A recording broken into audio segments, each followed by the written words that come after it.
Good evening friends. आज का जो हमारा टॉपिक है वो BSc third year and BSc BEd second year bio के लिए हम पढ़ रहे थे एंडोक्राइन ग्लैंड। तो हमारा आज का जो टॉपिक है वो है एंडोक्राइन ग्लैंड के अंदर थायराइड ग्लैंड यानी थायराइड ग्रंथि, और उसका पार्ट हम पढ़ेंगे 12 नंबर। सब्जेक्ट अपना रहेगा जूलॉजी। जूलॉजी के अंदर हम पढ़ रहे थे न्यूरो एंडोक्राइनोलॉजी वाली बुक। तो हम थायराइड ग्रंथि के अंदर थायराइड ग्लैंड की स्ट्रक्चर, पोजीशन और उसके द्वारा स्रावित होने वाले हॉर्मोन्स और उसके फंक्शंस और इन हॉर्मोन्स का सिंथेसिस किस प्रकार से होता है उसका कंप्लीटली क्या कर चुके हैं, स्टडी कर चुके हैं। आज हम पढ़ेंगे इसका लास्ट पार्ट यानी abnormalities of thyroid hormone, thyroid hormone की अपसमानताएं। आप सभी जानते हो थायराइड हार्मोन की दो अपसमानताएं होती है। फर्स्ट ऑफ रहेगी हाइपोथायरॉयडिज्म, सेकंड रहेगी हाइपरथायरॉयडिज्म। हाइपो का मीन होता है कम और हाइपर का मीन होता है ज्यादा। तो दो एबनॉर्मेलिटीज होती है। फर्स्ट ऑफ हाइपोथायरॉयडिज्म देख लेते हैं। हाइपो का मीन आप सभी को पता चल गया, अलग, और कंप्लीटली हाइपोथायरॉयडिज्म को क्या बोलेंगे, अलग स्त्रावण। तो आप देखिएगा कि यदि थायराइड ग्लैंड के द्वारा थायरोक्सिन या फिर थायराइड हार्मोन कम मात्रा में स्रावित किया जाए तो इसे क्या बोलते हैं, हाइपोथायरॉयडिज्म यानी अलग स्त्रावण कहा जाता है। ठीक है, क्या बोलते हैं इसको, अलग स्त्रावण बोला जाता है।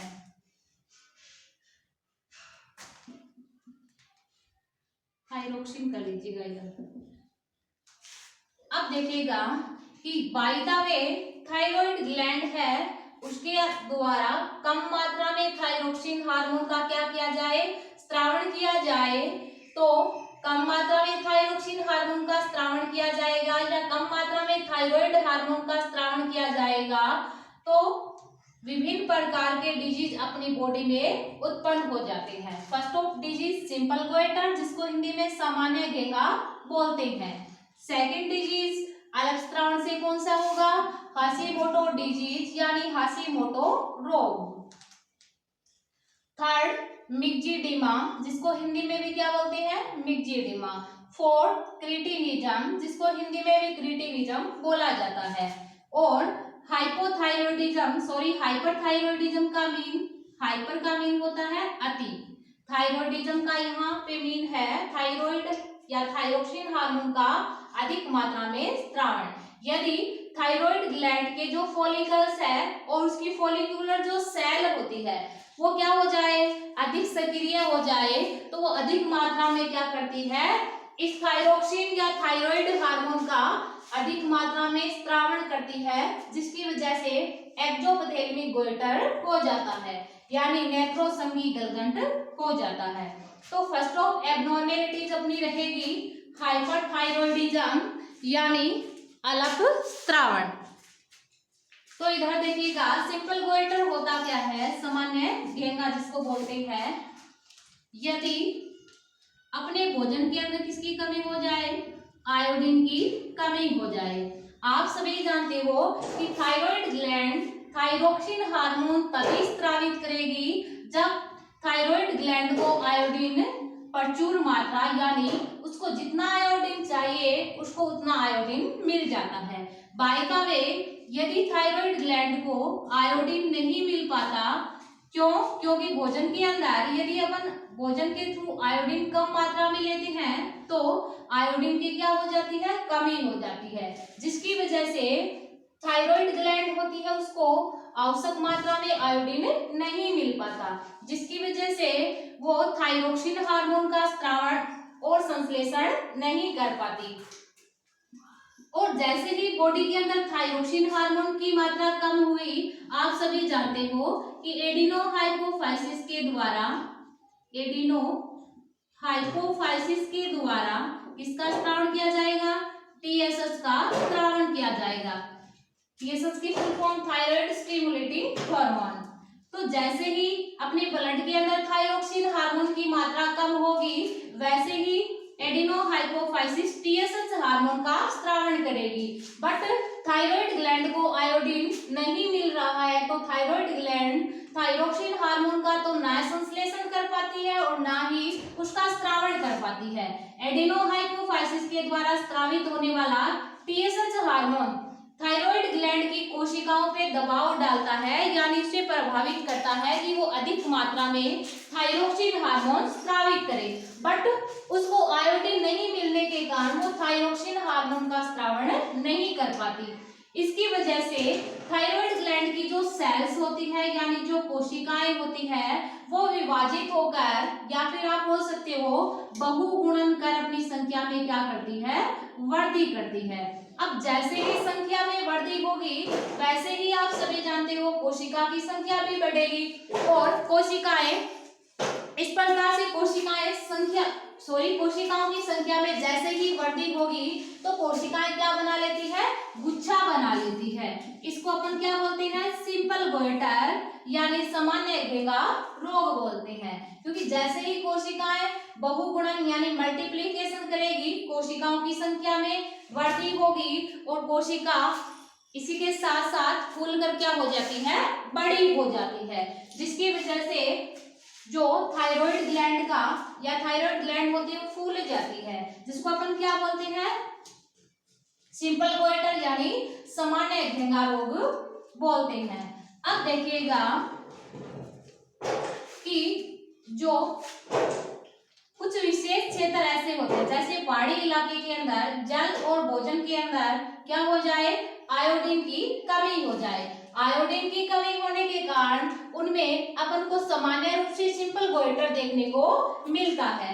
ऐसे क्षेत्रों को क्या बोलते हैं, ऐसे क्षेत्रों को इंडेमिक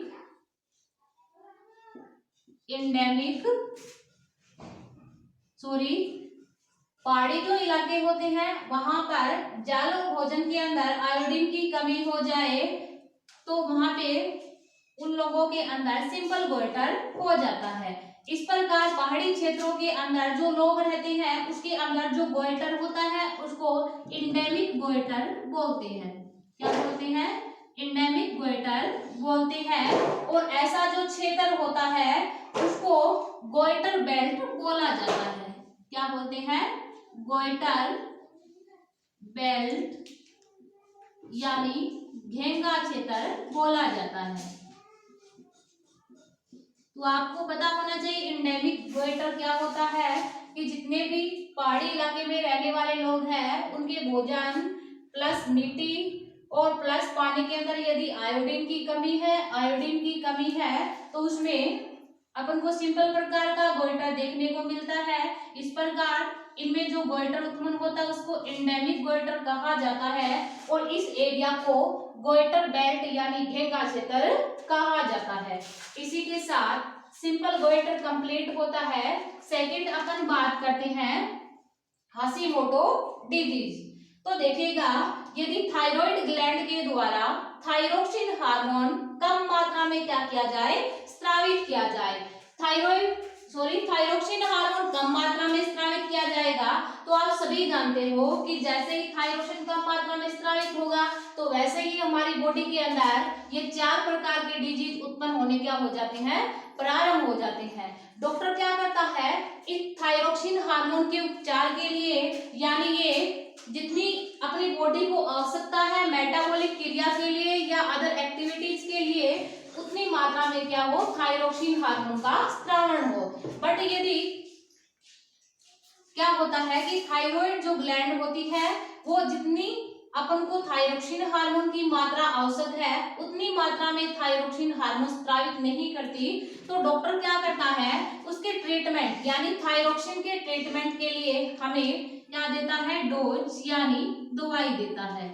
अब कई बार क्या होता है कि हम थायरोक्सिन के उपचार यानी ट्रीटमेंट के लिए जो दवाई लेते हैं वो पॉइजन की तरह काम करती है यानी विष की तरह काम करती है, जिसकी वजह से जो थायराइड ग्लैंड होती है वो क्या हो जाती है, नष्ट होनी प्रारंभ हो जाती है। थायराइड ग्लैंड क्या होनी प्रारंभ हो जाती है, नष्ट होनी प्रारंभ हो जाती है, जिसको क्या बोलते हैं, सुसाइड ऑफ थायराइड ग्लैंड यानी थायराइड ग्रंथि की आत्महत्या या फिर हाशिमोटो रोग कहा जाता है। तो हाइपोथायरॉयडिज्म के कारण जो 2 रोग हो रहे थे वो अपन ने पढ़ लिए हैं। थर्ड डिजीज रहेगा कौन सा? मिक्जीडिमा। अब देखिएगा मिक्जीडिमा होता क्या है, आप सभी को पता है कंडीशन क्या रहेगी, थायराइड ग्लैंड के द्वारा थायरोक्सिन का कम स्रावन। यदि थायराइड ग्लैंड के द्वारा थायरोक्सिन हार्मोन का क्या किया जाए, कम मात्रा में स्रावन किया जाए, थायराइड ग्लैंड के द्वारा थायरोक्सिन हार्मोन कम मात्रा में स्रावित किया जाता है, तो क्या होता है, जो बालक या व्यक्ति होता है, या फिर आप ये भी लिख सकते हो कि यदि थायराइड ग्लैंड के द्वारा थायरोक्सिन क्या हो, कम मात्रा में स्रावित हो, कम मात्रा में स्रावित होगा तो बीएमआर यानी basal metabolic rate, basal metabolic rate क्या हो जाती है, कम हो जाती है। यानी जैसे ही थायराइड ग्लैंड के द्वारा थायरोक्सिन हार्मोन कम मात्रा में स्रावित किया जाएगा तो बेसल मेटाबॉलिक रेट यानी बीएमआर क्या हो जाती है, कम हो जाती है। जैसे ही बीएमआर कम होगी वैसे ही अपनी बॉडी का टेम्परेचर भी क्या हो जाता है, कम हो जाता है। अब देखिएगा बॉडी का टेम्परेचर कम होने के साथ साथ बॉडी का टेम्परेचर कम होने के साथ साथ थायरोक्सिन हार्मोन की कमी के कारण प्रोटीन सिंथेसिस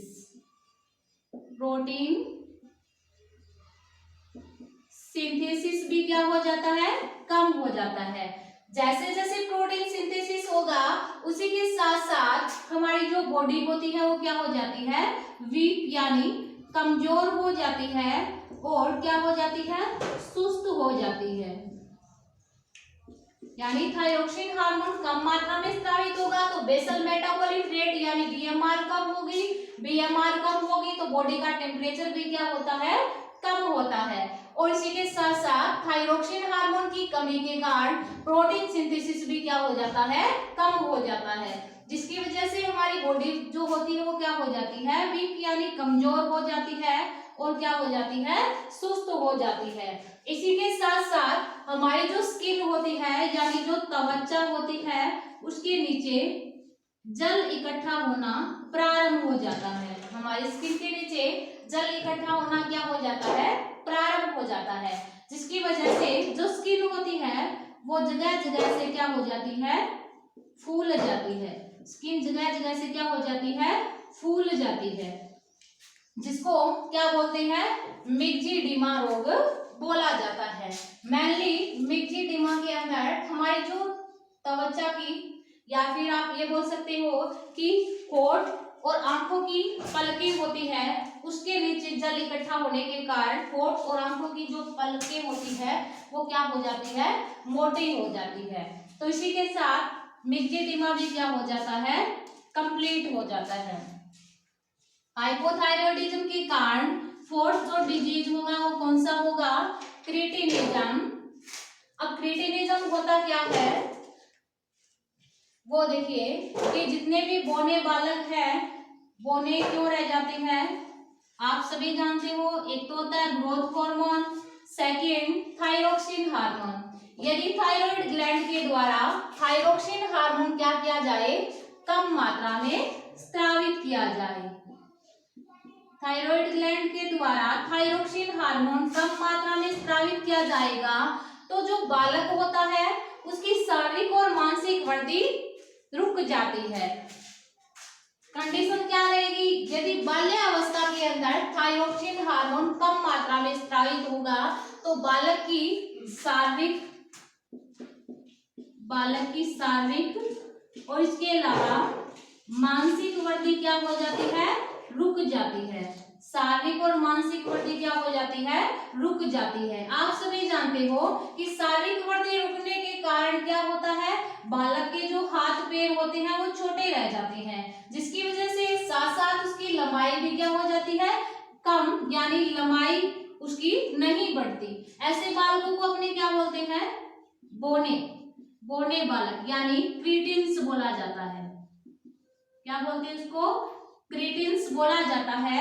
और इस बालकों के अंदर ये जो रोग होता है उसको क्या बोलते हैं, क्रिटिनिज्म बोला जाता है। बट ये भी ध्यान में रखना कि थायरोक्सिन हार्मोन होता है वो अकेले शारीरिक वृद्धि को प्रभावित नहीं करता, वो मानसिक वृद्धि को भी क्या करता है, प्रभावित करता है। आप सभी जानते हो कि मानसिक वृद्धि प्रभावित होगी तो बालक का जो मस्तिष्क होता है यानी जो ब्रेन होता है उसका डेवलपमेंट नहीं हो पाता।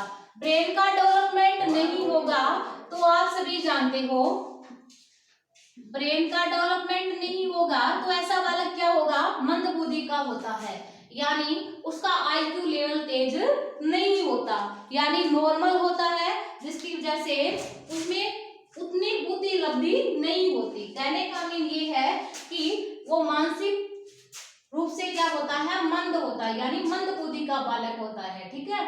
और थायरोक्सिन हार्मोन की कमी के कारण ही जो उसके जनन यानी रिप्रोडक्टिव ऑर्गन यानी जनन अंग होते हैं उसका भी कंप्लीटली विकास नहीं होता। जैसे टेस्टिस हो गया, ओवरी हो गया, उसका भी कंप्लीटली विकास नहीं हो पाता, जिसकी वजह से वो फर्टाइल नहीं होते। क्या होते हैं, सर्टाइल होते हैं, यानी क्या होते हैं, बंध्य होते हैं। ठीक है। तो इसी के साथ क्रिटिनिज्म भी क्या हो जाता है, कंप्लीट हो जाता है। ठीक है। तो आप सभी को ध्यान में होना चाहिए कि हम पढ़ रहे थे एब्नॉर्मेलिटीज ऑफ थायरोक्सिन हार्मोन और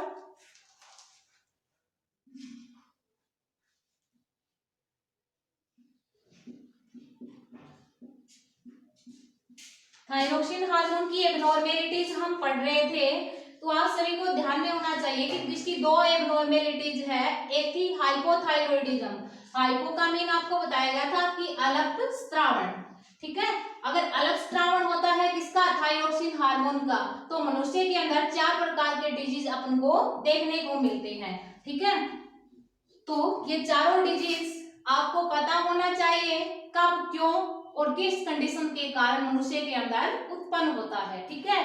सेकंड कंडीशन रहेगी हाइपरथायरॉयडिज्म।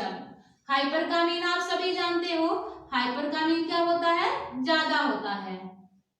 हाइपर का मीन क्या होता है, ज्यादा होता है, यानी अति।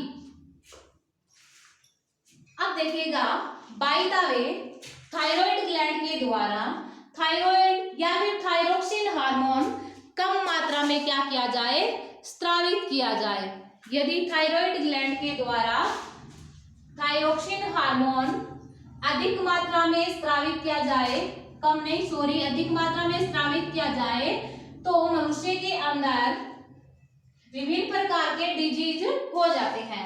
बट आप हाइपरथायरॉयडिज्म की डेफिनेशन कैसे लिखोगे, यदि थायराइड ग्लैंड की कोशिकाएं या थायराइड ग्लैंड अधिक सक्रिय हो जाए तो ये अधिक मात्रा में हार्मोनों का क्या करती है, स्त्रावण करती है। ऐसी कंडीशन को अपन क्या बोलते हैं, अतिस्रावण बोलते हैं। अब देखिएगा, अतिस्रावण के कारण मनुष्य के अंदर कौन सा डिजीज होता है, एक्सोप्थेल्मिक गोइटर। एक्सोप्थेल्मिक गोइटर आप को पता नहीं होगा, लेकिन जिसको पता है वो ठीक है, लेकिन एक्सोप्थेल्मिक गोइटर के बारे में भी जानना जरूरी है।